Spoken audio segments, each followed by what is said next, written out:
شایا جہاں پر کچھ اشخاص نے جب اپنے چچا جان جن کا انتقال ہو چکا تھا ان کو دفن کرنے کے لیے ان کی قبر کھودنا شروع کی تو ساتھ والی جو قبر ہے وہ بھی کھل گئی غلطی کے ساتھ۔ جب وہ ساتھ والی قبر کھلی تو یہ دیکھ کر سب حیران رہ گئے کہ اس قبر کے اندر جو شخص مدفون تھا اس کا کفن تک میلا نہیں ہوا۔ اللہ اکبر۔ دوستوں اس شخص کا کفن تک میلا نہیں ہوا، اس کے قبر پر موجود جو پھولوں کی پتیاں تھیں وہ بھی ویسے ہی تر و تازہ تھیں جیسے کہ اس دن تھیں جس دن اسے دفنایا گیا، اور اس کو دفن کیے گئے کم از کم 5 سال کا عرصہ گزر چکا تھا، اور 5 سال کے بعد یہ کنڈیشن تھی جسے دیکھ کر ہر شخص ایک لمحے کے لیے دنگ رہ گیا کہ اللہ کا کیسا کرم ہے، کیسا فضل ہے، کیسی قوت ایمانی ہے جس نے اس شخص کو اس دنیا سے جانے کے بعد بھی اللہ تبارک و تعالیٰ کا منظور نظر رکھا اور اس بندے کا کفن تک میلا نہیں ہوا۔ اسے دیکھ کر یقینی طور پہ آپ کے ذہن میں بھی وہی نعت چل رہی ہوگی جو میرے ذہن میں چل رہی ہے کہ زمین میلی نہیں ہوتی، زمن میلا نہیں ہوتا، محمد کے غلاموں کا کفن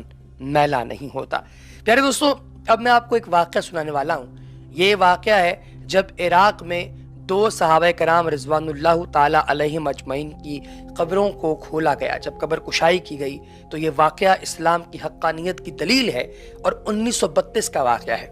عراق کے قصبے سلمان پاک میں یہ ایک روح پرور واقعہ پیش آیا جو اسلام کی حقانیت اور ہمارے اسلاف کے ایمان کا منہ بولتا ثبوت ہے۔ دوستو، بغداد سے 30 میل دور قصبہ سلمان پاک کی ایک پرشکو عمارت میں صحابی رسول سیدنا سلیمان فارسی رضی اللہ تعالی عنہ کا مزار مبارک ہے،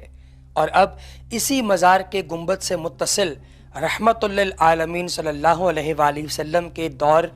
کے 2 جلیل القدر صحابہ رسول جن سے متعدد احادیث مروی ہیں، حضرت حذیفہ بن الیمان اور حضرت جابر بن عبداللہ بن عمرو بن حرام الانصاری، آپ دونوں کی قبریں موجود ہیں، آپ کے قبور پر نور موجود ہیں۔ لیکن یہ قبور پہلے یہاں نہیں تھیں،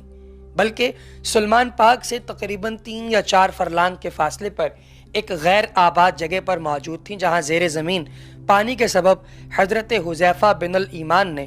2 مرتبہ شاہ عراق شاہ فیصل اول کے خواب میں آ کر اس سے کہا کہ مجھے اور جابر کو یہاں سے منتقل کر دو کیونکہ دریائے دجلہ کا پانی قبر میں رس رہا ہے۔ شاہ عراق نے مسلسل 2 راتوں تک یہی خواب دیکھا مگر کچھ سمجھ نہیں آیا۔ تیسری رات حضرت حذیفہ نے مفتی اعظم عراق نور السعید پاشا کے خواب میں آ کر یہی بات دہرائی، اور جب مفتی صاحب نے شاہ عراق سے اس کا ذکر کیا تو اس نے فوراً ان سے عرض کیا کہ آپ مزارات سے اجساد مکرم کو مبارکہ کو منتقل کرنے کا فتویٰ جاری کر دیجئے، میں بلا کسی تردد عمل کروں گا۔ فتویٰ اور شاہی فرمان عراق کے تمام اخبارات میں شائع ہوا اور خبر رساں اداروں نے اس تاریخی خبر کو پوری دنیا میں پھیلا دیا۔ مقررہ دن یعنی 24 ذی الحج 25